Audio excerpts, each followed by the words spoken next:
CEO Roundtable. In this session, 5 CEOs would get together to discuss the growth potential of the sector, its competitive landscape, upcoming technologies, business models, and more. For this roundtable, we have with us Mr. Umakant Shende, Vice President and Country Manager at Cleantech Solar, Mr. Vivek Subramanian, Co-founder and Executive Director of Fourth Partner Energy, Mr. Manikan Sangameswaran, CEO of Radiance Renewables, Mr. Ravinder Singh, Chief of Rooftop Solar at Tata Power, and Mr. Pinaki Bhattacharya, MD and CEO of AMP Energy India. He is expected to join us shortly. Mr. Vinay Rustagi will steer the conversation. Over to you, Vinay. Thank you, Ankita, and a very good afternoon to all the delegates again. I'm pleased to have with us some heavy hitters of the industry for this enlightening session, and we thought we will, after the day session, this would be a nice way to kind of summarize and hear from the industry leaders in terms of what they make of some of the leading main issues in the sector. Like Ankita mentioned, I think the first thing really is the growth outlook in the sector. It's very interesting. I mean, while there is so much, like we discussed in the morning, demand from consumers as well as demand from investors and developers, or supply from investors, but we actually don't see the market growth taking off the way we would normally expect. And why do I say that? Because the volumes have been actually pretty static in the last 3 years, both in rooftop solar and in open access. Of course, there are various challenges for that. But the point really is that if the market is static and there are these 10 to 15 leading players in the sector who are who've got great appetite, want to grow rapidly. Most of the developers, even on this forum, if I speak to them individually, they will say that I want to do 2 gigawatt or 3 gigawatt in the next 5 years. So that is the kind of appetite we have. The question is, where is this growth going to come from? We have seen, actually, very interestingly, we just compiled the numbers for first half of this year for rooftop solar. And the market is actually up in comparison to last year by something like 30 to 40%. And last year was obviously an aberration because of COVID. But then the OPEX market is actually down. Which came as a surprise to us. So we did have to double check the numbers. But it really seems like what has happened is, for the first time, the residential market grew much faster. The OPEX market actually scaled back. And the CapEx market share actually grew in comparison to the OPEX market. So there are some changes and turns in the market, but the bottom line is that the project developer share of the total rooftop solar market is coming down. And that again begs the question, there is so much appetite, so many active developers, where is the growth going to come from? Is it going to come from new business models? Is it going to come from new technologies? Is it going to come from new consumer segments or indeed new geographies? So I think these are the kind of issues we want to discuss in this segment, in this session. Vivek, I'll start with you. I think, Fourth Partner is now one of the pioneers in the sector. You were active across pretty much all parts of the C&I renewable market. How do you see the market, and what is your company's own growth target, and how do you think you can fulfill that given the various constraints in the market right now? Thanks, Vinay. On a lighter note, you're called a pioneer when you lose too much hair, I think, and thanks for that. So look, I think the fact that you, Vinay, have devised an extremely interesting day with a lot of speakers having a lot of substance to add shows that the C&I space has arrived, right? At least the legitimacy no longer needs to be discussed. So I think that's at a very high level, that's point one. And to that, I think what we are seeing at least is a whole host of conversations with customers, not just wanting, on-site and or off-site, but very innovative on wanting around the clock, on wanting more solutions across all their geographies. And finally, very much prepared to go and speak with discoms to make their case as well if it comes to that. So, these are good developments overall. When the end consumer is getting a lot more demanding about the fact that they need to make this migration towards renewable energy. I think it is tough to measure markets at the time of this crisis. I'm happy to note there was growth. Obviously, I heard your points about the OPEX and CAPEX. I will tell you for sure that we are seeing a very buoyant couple of months coming up in terms of pipeline, etc. So I would think in the latter half of the year, we would change that that ratios definitely more towards the OPEX and developer route. Though we operate as a company, Fourth Partner operates both in CAPEX and OPEX. So I'm happy to do both either which way. But definitely, I would expect in the next 6 to 8 months, very good numbers to come across for the sector in general. And we are seeing that on the ground in terms of just inquiries. And I can say for a fact that across, some of the leading companies that are on this forum and for a few who are not, we are also tracking some of the orders that they are closing out. And I know all of them are doing quite well. So I think the sector has some scale that has come about. There is an element of hangover.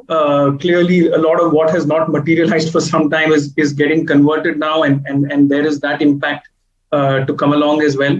There is an element of concern. We don't know when the so-called third wave will come and what its repercussions will be. Bear in mind that we are now entering the most crucial phase in the Indian economy, which is our favorite third and fourth quarter when everybody sits up and runs. But at these times, if there were to be any surprises, it'll have a big bearing on the market in general. But all in all, I think if you were to ask me, and I'm sure to the people around in this forum, I would say there is definite confidence in what we can get for ourselves in the next few months compared to where life was in the last year or two. You break this down by segment, and I'll take another minute when I without hogging the show there. So I think if you break this down into segments, I think on the on-site solar play, obviously there is regulatory uncertainty around this net metering. So a lot of developers tend to need that to get clarity on the commitments that they are making for the larger consumers.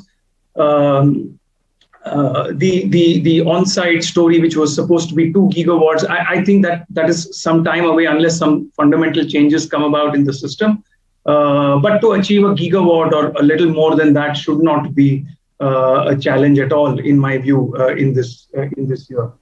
The big surprise, as we all know, is on the open access side, and there is a lot happening across all the key states in India that matter from a consumption perspective.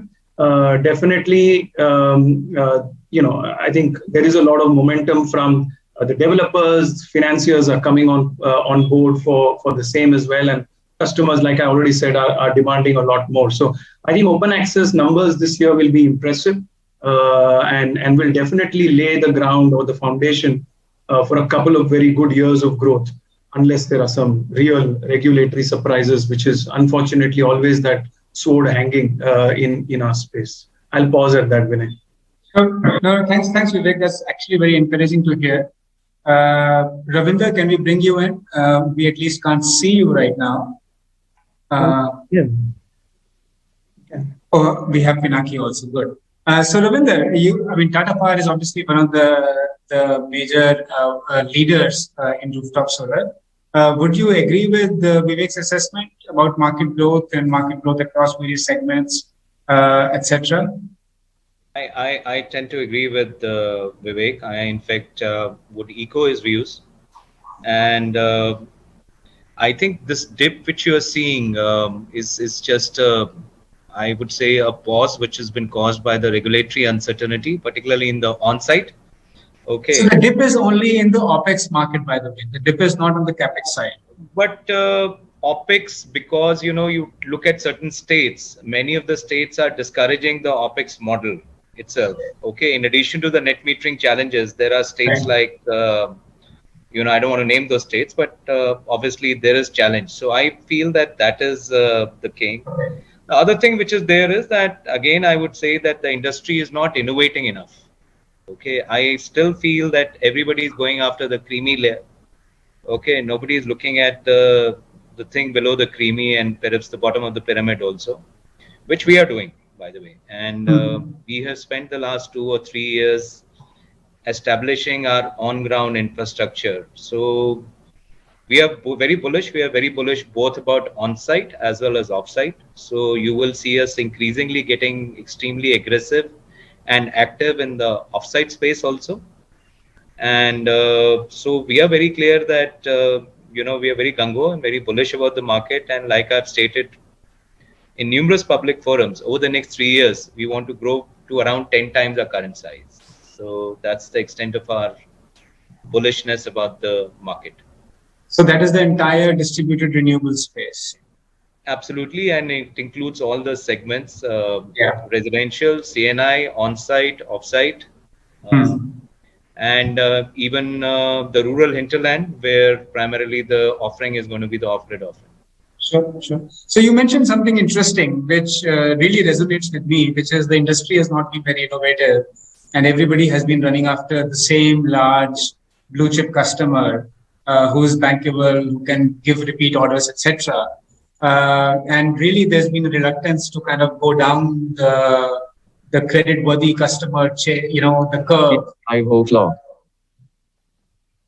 In terms of size as well as credit-worthiness. How do you do that? How do you overcome the financing challenge, and how do you overcome the customer bankability challenge, etc.? And is Tata Power taking the lead in that? Yes, we are putting our money where our mouth is. Okay, and it's premature for me to say, but needless to say, we are at the pilot stages of some innovative business models, which we believe can open up this market. Of course, there's a risk. Okay, but I think that's a risk which can be managed. And the only way you can overcome such risks is if you have an extensive presence on the ground. Okay. Yes, the customer risk is there. All of that is there. But more often than not, the customer does not start off by having an intent to default on his commitments.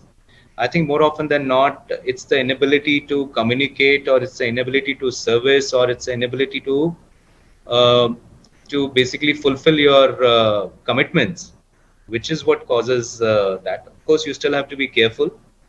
I'm not saying that we're going to throw caution to the winds, but we are in the process of doing the pilot study of some innovative financial models, which we feel can crack open the market. Maybe there are others also innovating, which we are not aware of, but we certainly feel that's the way to go. And these models, Ravinder, are geared towards which consumer segment? These would be below the creamy layer in the CNI space. Okay, right. Let me put it like that. Right. And these would also include the residential. Okay, very interesting. I'm just going to throw it open to Mani, Umakant, and Pinaki. I mean, are any of you undertaking any similar initiatives, like in terms of targeting the SME segment or the single B and the C-rated customers?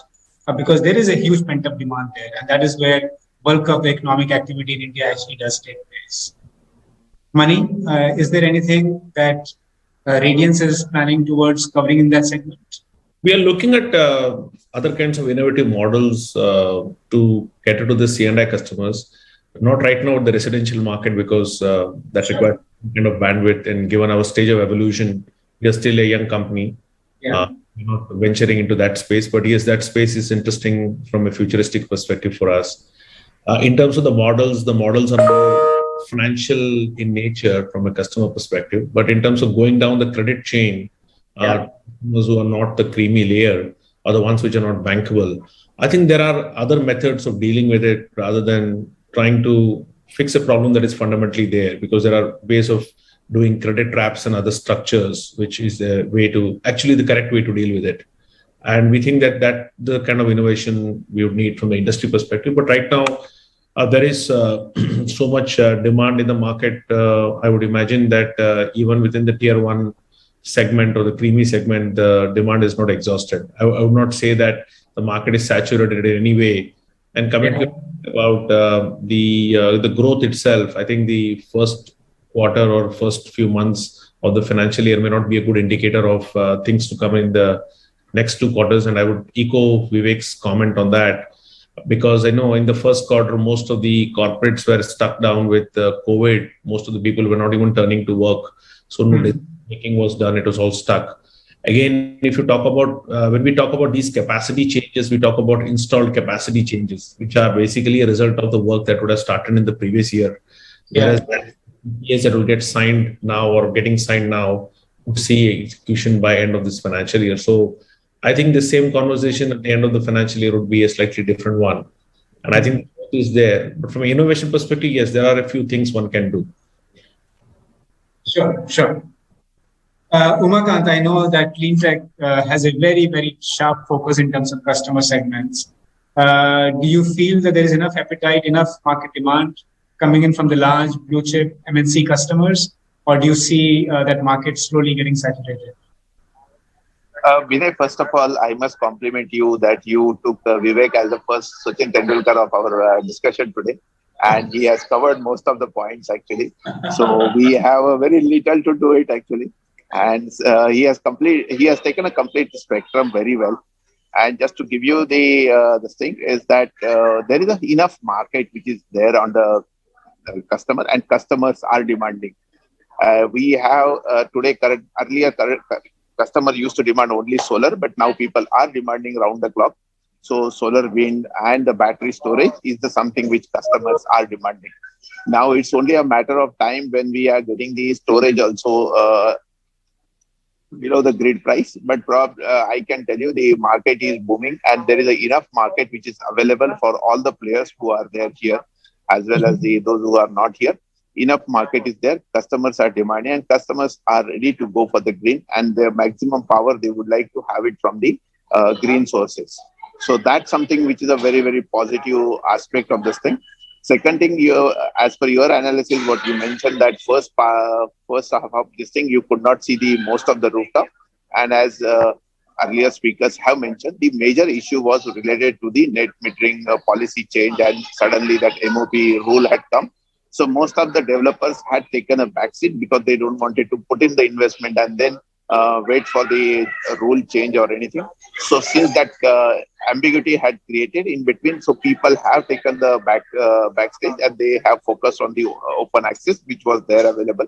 Even we have certainly taken certain backstage on the rooftop because of this policy change, but now the things are somewhat clear. So things will now move in a positive direction, and you will see the traction towards this also for the rooftop, as you mentioned. Okay, thanks, Uma. What about the offsite market or the open access market? I mean, that market has been, after 2017-18, when because of Karnataka, the market added about 1.5 gigawatts, or actually in total about 1.7 gigawatts. The market has been static at somewhere between 600 to 800 megawatts per annum. So this is a question for Pinaki and others also. Please jump in, if whenever you want to pitch in. But really, how fast does this group think the offsite market can grow? I mean, obviously there is huge potential, but one of the challenges obviously is that one state grows and then one state closes, and then the next state opens up, etc. And so we go from one state to other state rather than one state opening up and then staying open for a long period of time. So given that kind of particular dynamic, given obviously the concerns of the DISCOMs, how realistically, what kind of growth potential is there, 5-year outlook for the open access market in total? Sure. See, as far as the open access goes, the open access has the very good potential, Vinay, and rather on-site, because there is no limitations of capacity beyond the contract demand and other things. And going forward, if there are hybrid policies, if the states are announcing, then the potential will increase a lot. Like Gujarat has come up with the hybrid policy. Similarly, the policies are in a draft stage in some of other states. So if that hybrid policy is also implemented, then the growth, you will see the very good growth in this particular sector, number one.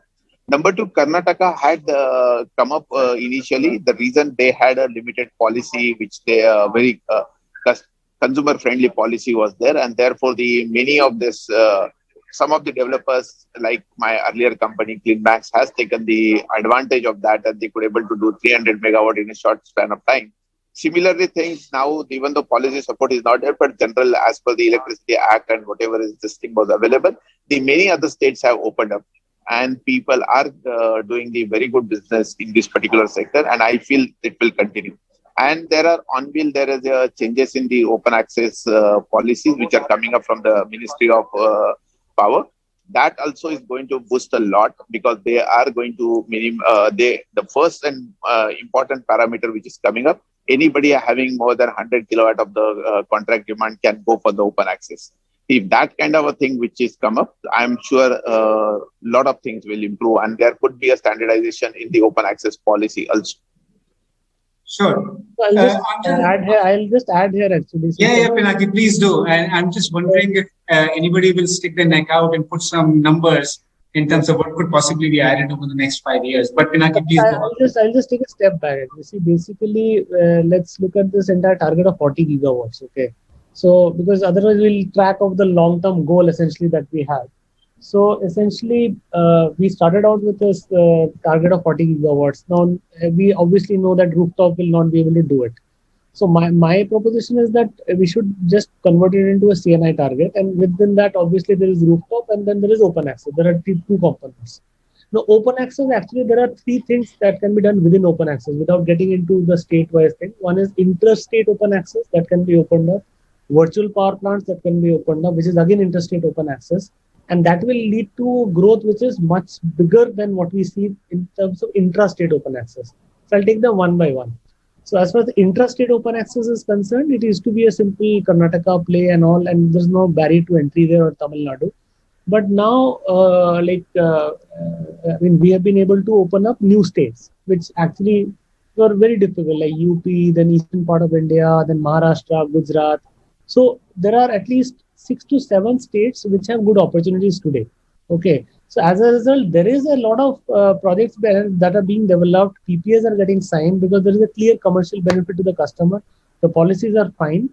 The only thing is that execution in this current situation takes a bit longer. So you do not get that converted into megawatts operating, because everything is taking longer. The shipping times are taking longer. Production is taking longer. Government keeps on changing the taxes. So you need to get the change in law negotiated with the customer. So it just keeps on getting longer to convert them into megawatts. So I would say the intrastate open access market has actually grown a lot, but it is may not be prevalent in terms of the execution numbers. Okay. Understood. It will improve based on what Umakant was also saying, that there are new rules that are being framed. Based on that, that will improve with time. So that's not going to go away. That's going to expand. The second big market is the interstate open access. So momentarily, the government had introduced a policy of having the exemptions for even obligated customers like cement companies and steel companies who have to buy RECs otherwise, right? So they were getting the exemptions as a discount does. That was taken away. So if that is brought back with that single change, that can open up, let's say, a huge market, because a lot of industries are in, let's say, in the eastern part of India, where the power cost is lower, but the solar cost is cheaper in the western part of India. That is something that can open up that market.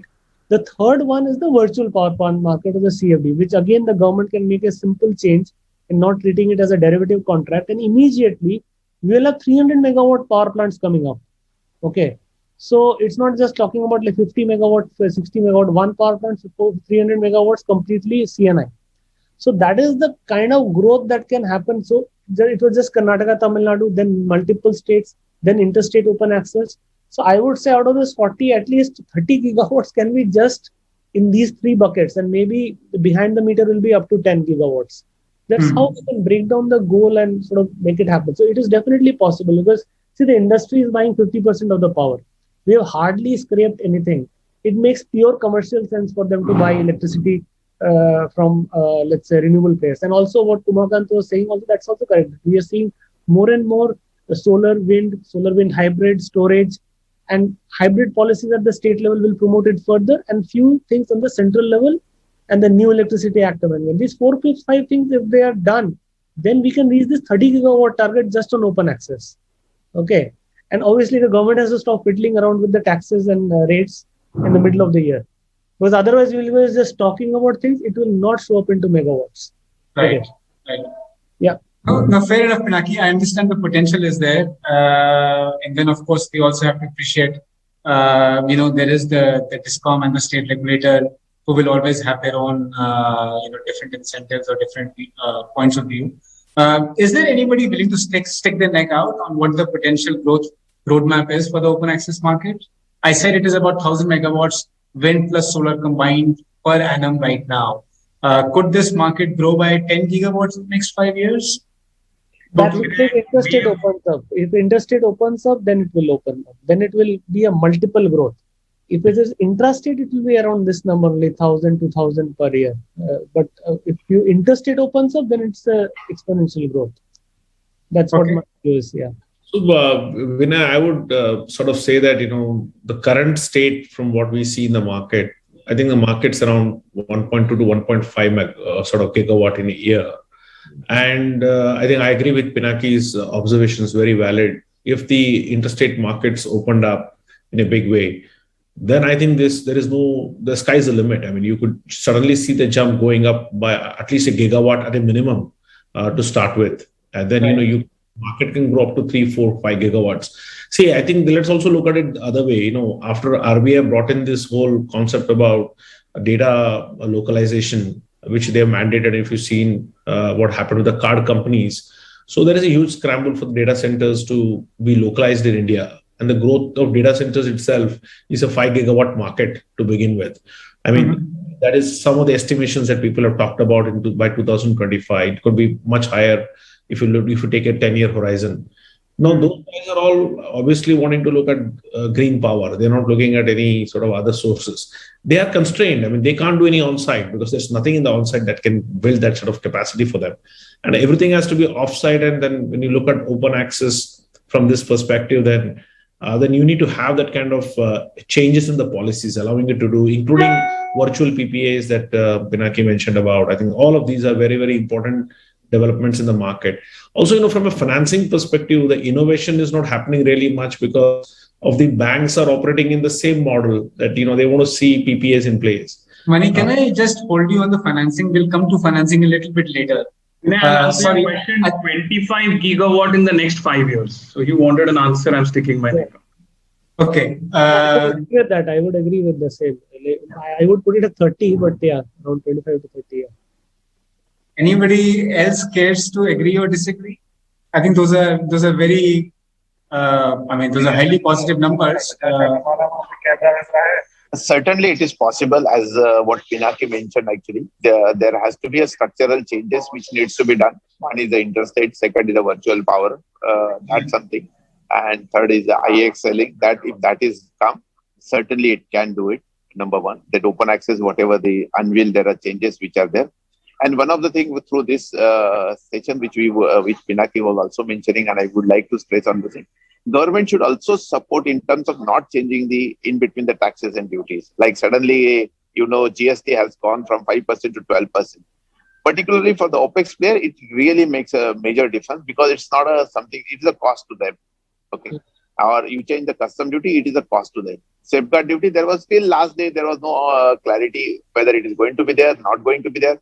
That's something really, if government wants to do it, they should really focus on this kind of thing which impacts, okay, how this, and that is in the central government. Forget about something which is there in the state government, which is not in your control. But in the state government, there should be a coordination between the finance, Ministry of Power and MNRE, and they should give us a well in advance in notice saying that this is likely to change so that we can factor in those things. So just to clarify, this 25 to 30 gigawatt estimate is assuming, of course, knowing full well that BCD of up to 40% is going to come in from next year onwards. Yeah, because sure. I'll tell you, the view is that, there is a delta in CNI market. So our ultimate customer gets anywhere between 20% to 50% saving on his power bill. Okay. Yes.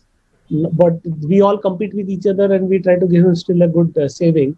But the point is that if we all increase the prices taking into account, there's still a good saving that the customer makes, the so-called creamy layer. So the market will still be viable because see, manufacturing in India is also going to grow a lot next year onwards. Right. Now, plenty coming in manufacturing, Reliance. I hope Tata also does some manufacturing and all. Although Ravinder, I must say you have lost a lot of weight actually. You look fitter now. So Sorry? you look much fitter. I think so. Your business is Nahi doing yaar. well, actually. It's the other way around. So, but basically, there is going to be a lot of manufacturing. Actually, I hope Tata, then L&T, then then Ambani's and all they are getting in. So I think so. This will come down. This like maybe a year it will be increasing, but after that it will even out. But the commercial benefit to the customer is there for good. That is not going to go away. Okay. And what even Mani was saying that the sectors like data centers, pharma, they're increasing the manufacturing like anything in India, and even the cement and steel sector, the core sector, they have like 200 megawatts of captive power plants of solar, of captive coal, which they want to replace with renewables. So there is a massive power requirement by the heavy industry that we can just replace. So the viability is going to be there. We just hope. I was hoping there's somebody from the government in this panel to sort of talk to. But that is if they just sort of help us and walk the talk, then we can all achieve this target. And there's enough for everybody actually. There is, I can see. Sorry, last point to this long discussed point here. I can see an element of skepticism on your face, and we've all been there, right, through this entire duration to know that while we make these numbers, they seem great. And in fact, most businesses in India, when you look at it from 20,000 feet, will have plenty of zeros there. I think there are a few things structurally that have changed in this industry, and they are quite irreversible, right? I mean, sorry, but and those are there to be seen, and those are there. I think Pinaki touched upon the domestic manufacturing piece. This is a very large area of concern that existed for a long time in the policy corridors, and they were always uncertain how to approach it. Now they have taken a compelling call. There may be a heartburn for a couple of years, but very soon the industry is going to get scale around that domestic supply. The customer intent is there, and the customer intent is extremely credible now. I mean, I think renewable energy used to be this, I have to have this conversation and I have to tick some box by most maintenance departments. Now it is a CEO level conversation, and it's changed to a different extent. Financing used to be a nightmare. It continues to be a challenge. I don't want to take that away.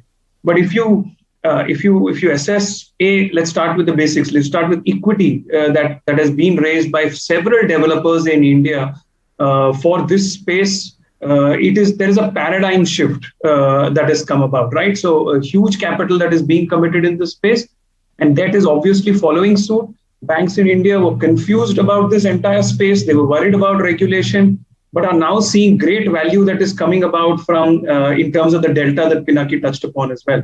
So they're getting comfortable about this. Financing and project finance is now coming about as an enabler.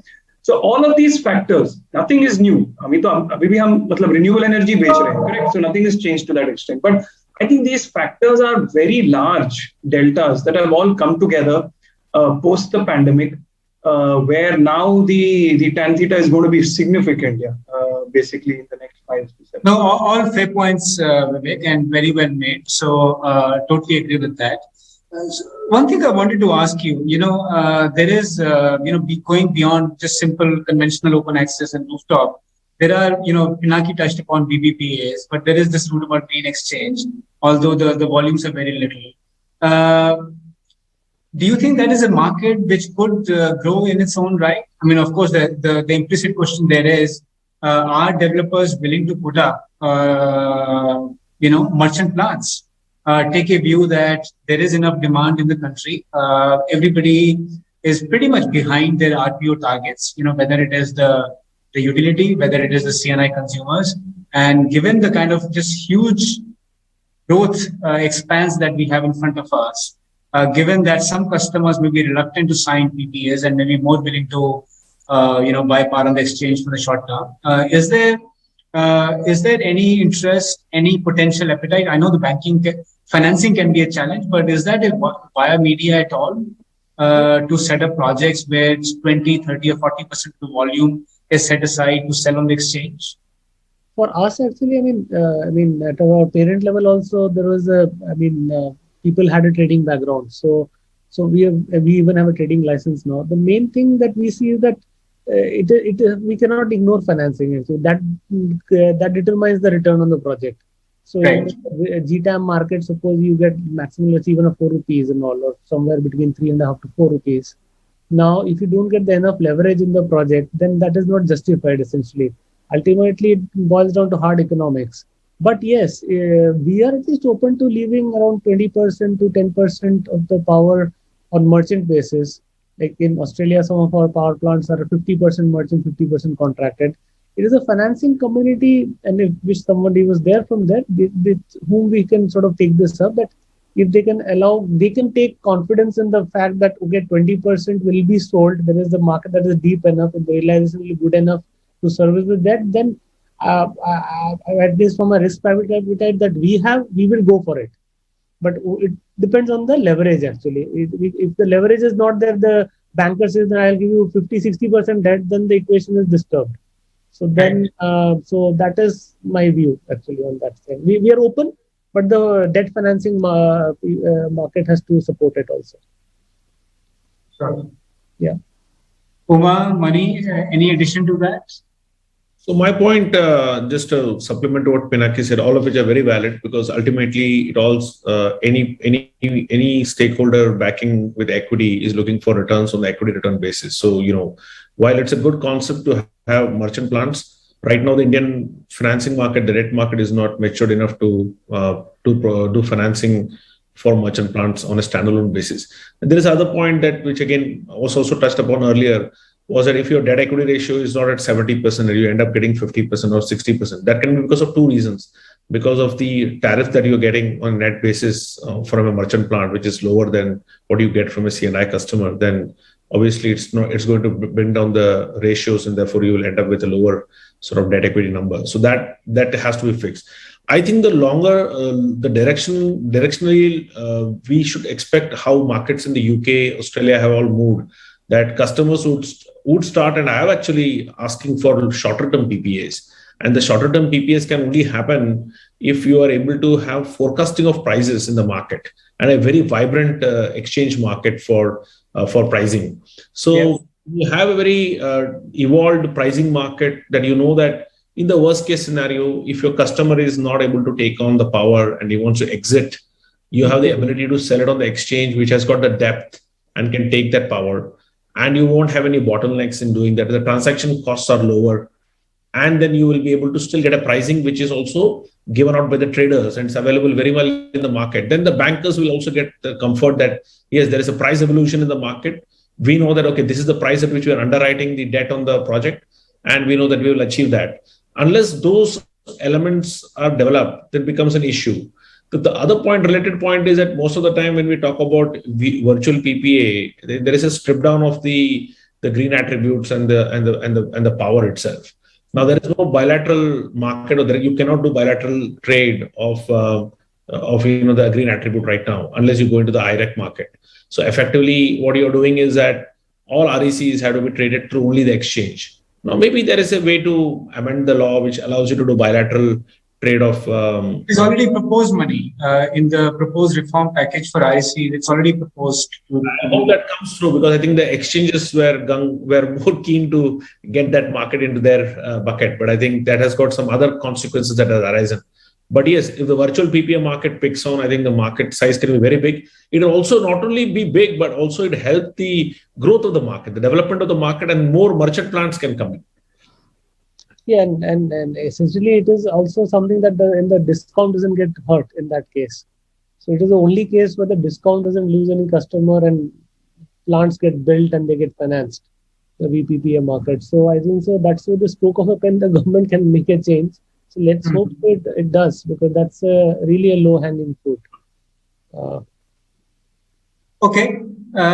So to sum up, there is a lot of liquidity and investment interest in the market, but there's also huge demand and huge growth curve ahead.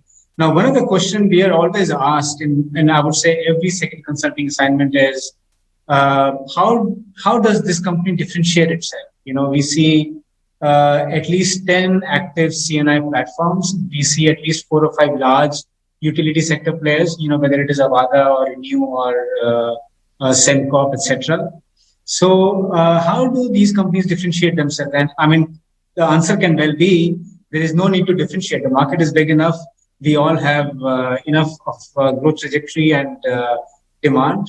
Or the answer is, yeah, we are competing pretty aggressively. Prices are coming down, like Pinaki, you tried to allude to. And there is a need to differentiate ourselves. I mean, is there a way to drive competitive edge or differentiation in any way? Vivek? Pinaki, go on. I think Pinaki was saying something when you interrupted. I'm happy to talk about it. So that's fine. So no, I thought somehow I thought the spotlight was on me. But anyway, yeah. So basically, see, first of all, the market is very big. I mean, the so-called the good rated customers, there is enough demand. If I look at my pipeline, in fact, all of us will not be able to fulfill their demand. There's a lot in the market. Okay. But how, at least as a player, we are trying to differentiate is that we are actually in both the utility and the CNI space. And what helps there is that the new markets in open access, that is the interstate open access and the virtual power plants, needs the utility skill sets. Like we have like the utility power plants with ISTS connectivity and all.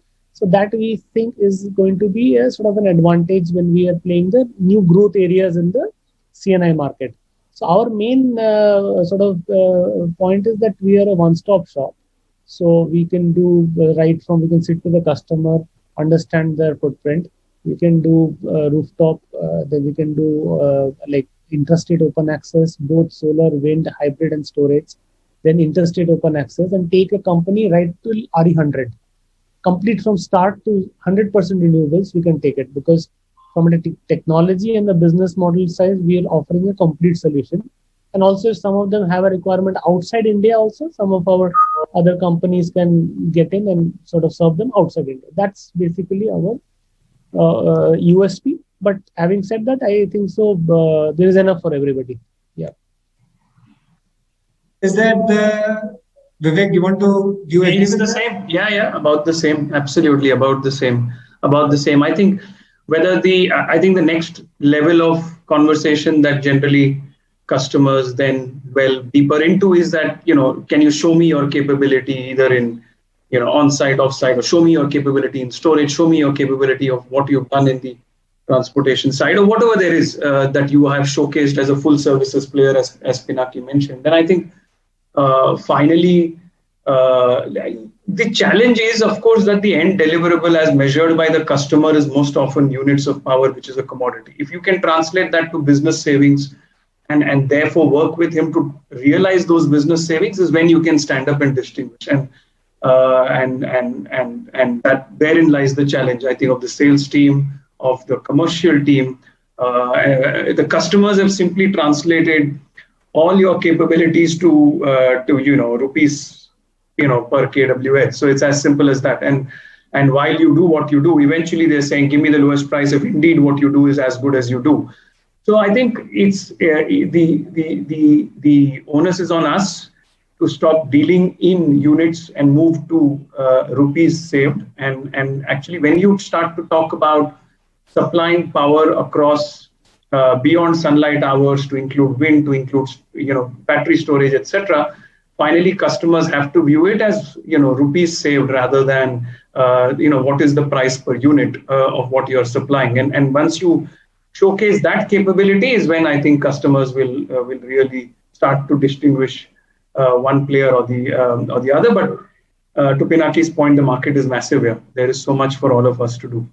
And so one of the related points, obviously, is that you don't just offer megawatt hours or megawatts. You also offer energy management, energy efficiency, renewable heat, etc. And again, I mean, we haven't seen much market movement in that direction. I mean, even on this panel, I think Tata is probably the most different amongst the 5 companies on this panel. But by and large, everybody's offering rooftop solar and open access systems, maybe with wind solar hybrid, maybe with some storage. But are there any new, and I don't mean just power supply, I mean other ways of getting to the customer in terms of renewable heat, for example, energy efficiency, energy management? Are these kinds of offerings becoming interesting? I mean, are any of you looking at that?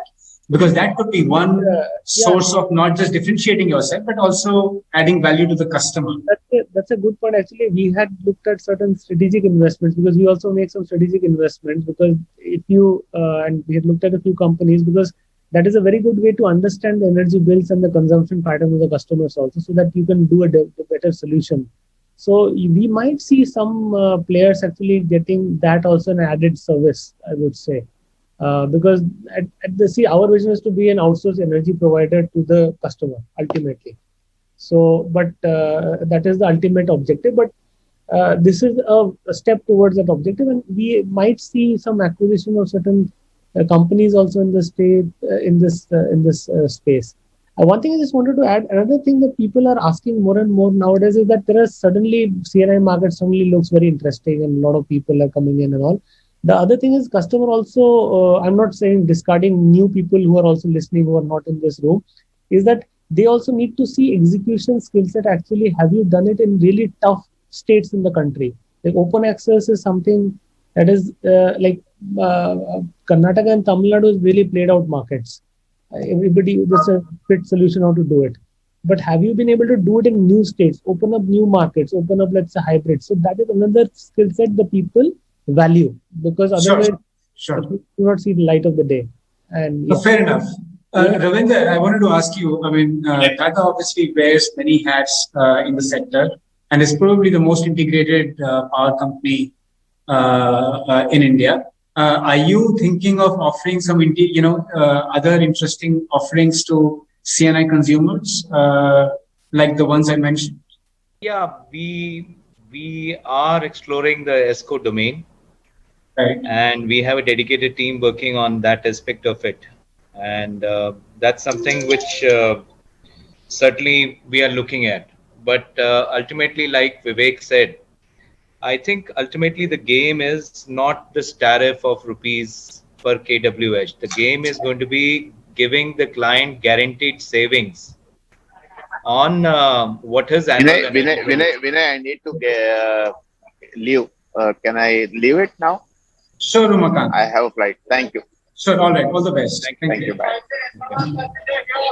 So I think that's the game. Now, whether you do it through open access, whether you do it through wind solar hybrid, whether you do it with energy storage, whether you do it with energy efficiency, I think ultimately this market is going to mature into where all of us are going to approach these corporate clients and we're going to say, look, you're spending 100 rupees. I'm going to reduce your energy bill to 80 rupees. And how I do it is my outlook. And that's the only way we would demonstrate our capabilities. And I think the market is headed in this direction. The only challenges which are still there is that structurally, like everybody is saying, we're still not quite there. That's the challenge. And I think this would happen. I think the new draft electricity rules are a step in the right direction. The setting up of exchanges, GTAM, GDAM, and other exchanges is also a step in the right direction. I think that is what is going to enable players like us to offer this. This market is still in its infancy. And, this market is going to evolve. It's going to shake out. But I think in its end state, it's going to be all of us delivering outcomes for our respective clients. I think that's the way it's going to go. No, very interesting. I think so. We should not be offering guaranteed savings, Ravinder, because that is where the open access charges and all the risks and all should be ideally passed on to the customer. Because one thing we should realize. Sorry, Pinaki, I could not understand what you were trying to say. Can you repeat that? Sorry. Yeah, I had just a small comment on what Ravinder said on guaranteed savings actually to the customer. Okay. So contractually, guaranteed savings can be a dangerous thing. Okay. It's a derivative thing. So, but the market is also evolving. So we'll see about that. Because the point is that if you look at it, if I am a CFO in a company, let's say a pharma company who is buying power, I'll be really happy somebody is walking through the door and saying that I will put the investment and I will also save your energy cost. And top of that, if I say that, no, I want a guaranteed saving, that is asking for a bit too much actually. Because the moment we start taking the sort of the risk of the charges on our side, then some of these projects will become NPAs, and it will spell doom for the sector, actually. So we should be I think careful that's about not what I meant, Pinaki. I Oh, don't maybe I think that misunderstood. we will Maybe do I it right now. misunderstood. But what I'm saying is that this is the way this market is going to evolve. I'm not saying that, and I also said the market is not quite ready for it as yet, but that's the end state of the market. That's what I was saying. In a couple of points, if I can add on just this conversation. One is offering perspective. Our focus has also been to, because we are a purely focused C&I player. So our game is to give the customer whatever they need in their greening sort of journey. So we look at it also from energy efficiency perspective. We have a separate entity that is focusing on energy efficiency services, like an ESCO model that we are doing. And our sort of group entities owned by the same parent has other businesses in the same decarbonization space. For example, we can provide e-mobility for customers who have large busing requirements. We can provide water and waste management to customers that are looking for that solution on site as well. So those are all other services that we're providing as a group. So from our perspective, it is basically when we engage with the customer, we look at being a partner for them, for providing the green solution across the value chain, not just purely just power part of it. Power is one element to it, but also look across other areas as well. Now, in that context, technological changes, like, for example, looking at green hydrogen could be an area that we are also looking how we can help customers, specifically the ones who need that sort of solution. So I think there are value proposition is important, but I know at the end of the day, as Vivek also mentioned, ultimately the electricity is a commodity, and how you brand it, how do you package it along with services that you provide in a value proposition that makes the most sense to the customer is very important. So we like to be like the trusted partner for customers. But as having said that, we also know that in the market, there are players who willing to give everything to the customer. And sometimes that can be very risky, because you can have a situation where the risk allocation matrix is not properly defined. The regulatory risk cannot be taken by the developer because he has no control over it. Right. The best place that the regulatory risk can be parked is on the customer, because he's anyway exposed to that risk by buying power from the grid tariff. That's the kind of explanation we tell to the CFO or the CEO who we're talking to, but then they come back and say, hey, your competitor is offering this, why can't you give it? They say, fine, please take it from him, because we can't do that, for the simple reason that if we want to remain, we are in the sustainability business. If we have to sustain ourselves as an organization, we have to be around to meet the requirements of 25 years of the customer. And if we sign up such contracts, then obviously, the doomsday scenario in the market we have seen. I'm talking about other experiences from sectors, from roads, ports, power plants. And once the sector goes bad, then no bankers will touch you with a barge pole. We've seen that even in the case of utility sector, what happened in Andhra. Just the word of Andhra now sends shivers around the spine of the banks for finding and financing any project, even if it's a C&I project. So these are the kind of experiences we should industry basically. So that we are aware. Yeah. No. Sorry. Thank you for that. So one of the attractions, obviously, of the C&I market is basically once you have one customer, you go where the customer goes, and you do repeat business with them. And we have seen, in particular, that basically approach even transcend countries. Many developers from India, Amplus, CleanMax, Fourth Partner have gone, SunSource have gone to many other countries outside India. What is that really, Vivek? I think you can answer that. Has that played out, the international expansion, the way you thought it would? Has it provided a major growth impetus to the business? Do the other markets look as attractive as the Indian market? Like I said at the start, we have to put it in the context of the pandemic, and definitely more so for the international business, because for some of these new markets, you've got to travel in and make business happen. To give you a sense, we are in Fourth Partner Energy is in Sri Lanka, Bangladesh, Vietnam, Indonesia. We tried Myanmar in between. We looked at these markets as, we started by looking at Sri Lanka, for example, right? And looked at it as an extension of our South market. My South head, domestic sales head, was overseeing the Sri Lankan market.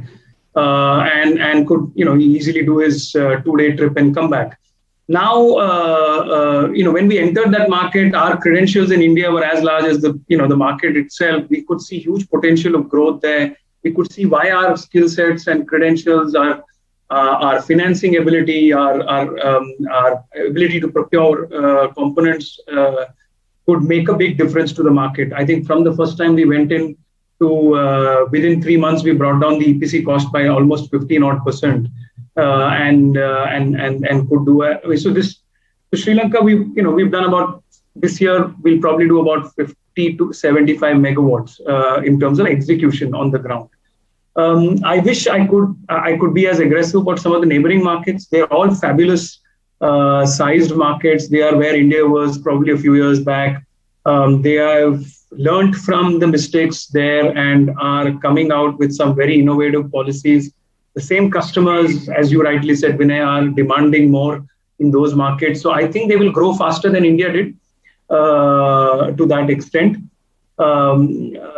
Once travel opens up, I think they will be fabulous markets to pursue beyond where we are. And how's the Bangladesh market gone for you, Vivek? Good. I think, look, we've got our first few megawatts there. We entered that only about 6-7 months back, that too in the midst of the second wave.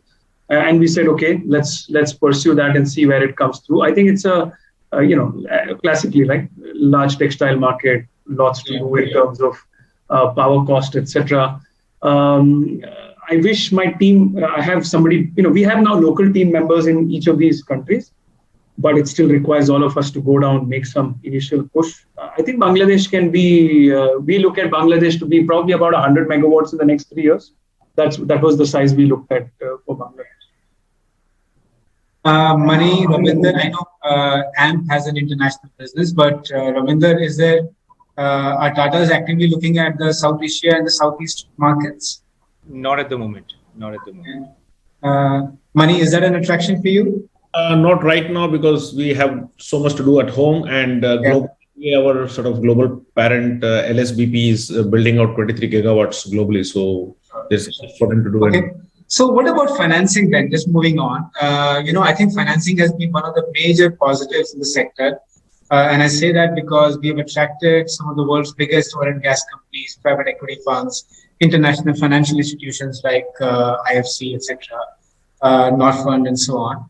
And to me, it seems like there is enough and more equity which is available. But debt has traditionally been a challenge. Now, I think Vivek was trying to allude to, in passing maybe, that that seems to have improved a lot. Is that really the case? Are Indian banks and lenders still comfortable? Have they got comfortable with corporate exposure, both on rooftop solar as well as on open access? How is the debt financing scenario for each of you? Pinaki, why don't you take that and then we'll go to others. So you're talking about debt financing, right? That's right, yes. So debt financing, actually, we have seen an improvement essentially. So earlier, the number of institutions now that are backing CNI projects has really increased. So within India also, a lot of new NBFCs are actually backing renewable like CNI projects. We've even seen we've done even IDF refinancing of CNI projects, infrastructure debt funds. And lately, for the last 2 years or so, we have got ECB lenders also for many of our projects. And they are also getting quite comfortable, and they want to access the CNI market.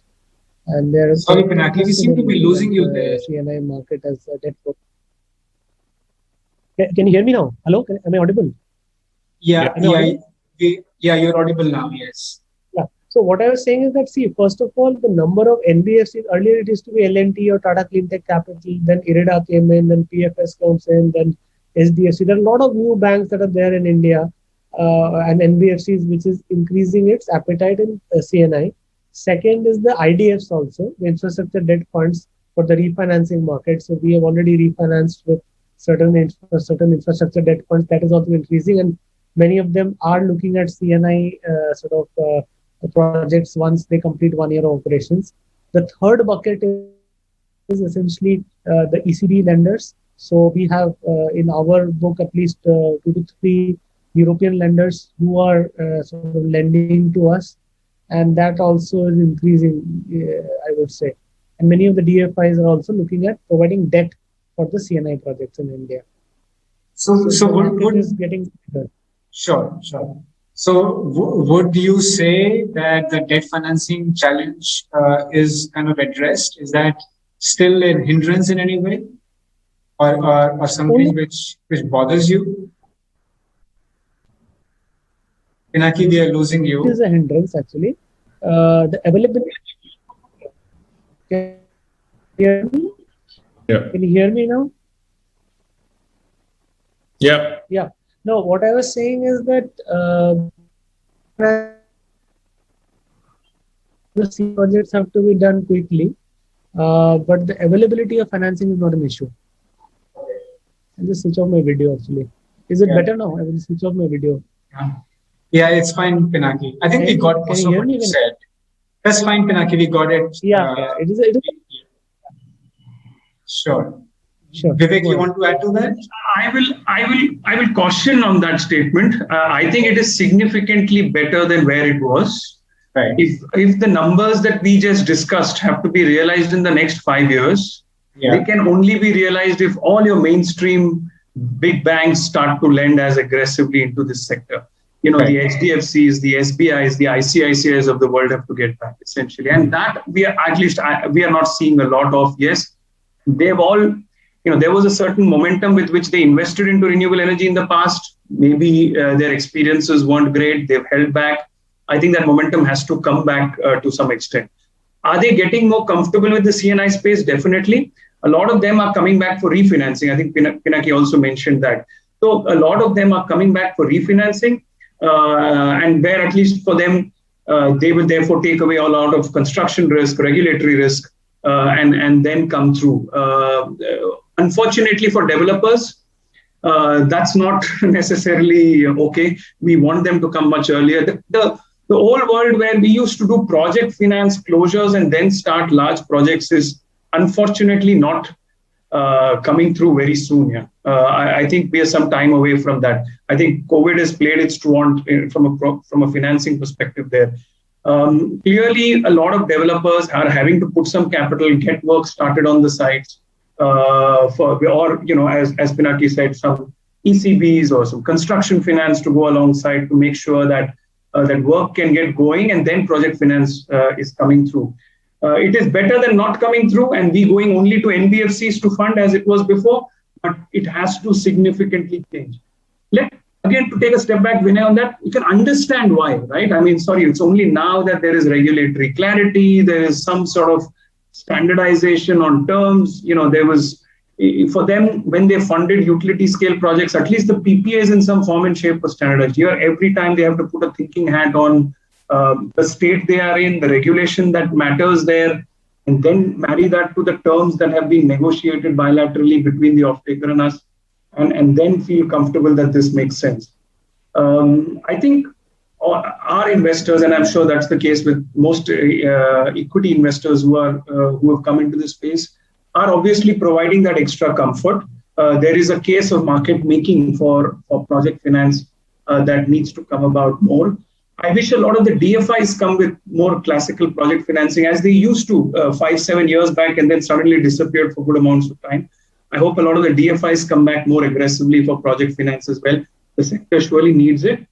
We do owe credit to the larger utility scale players, your Renews and Greencos, and the fact that some listings happened, there's bond takeouts that have happened. I think lenders globally are seeing comfort in this space. But if we need to achieve the 20-25 gigawatt number, we stuck our neck out to, project finance has to be very aggressive in the next few years. But that must be for Ravindra, for Tata, that must be an area of strength, right? Given the brand strength, the sister finance company, etc. Is that how you see it?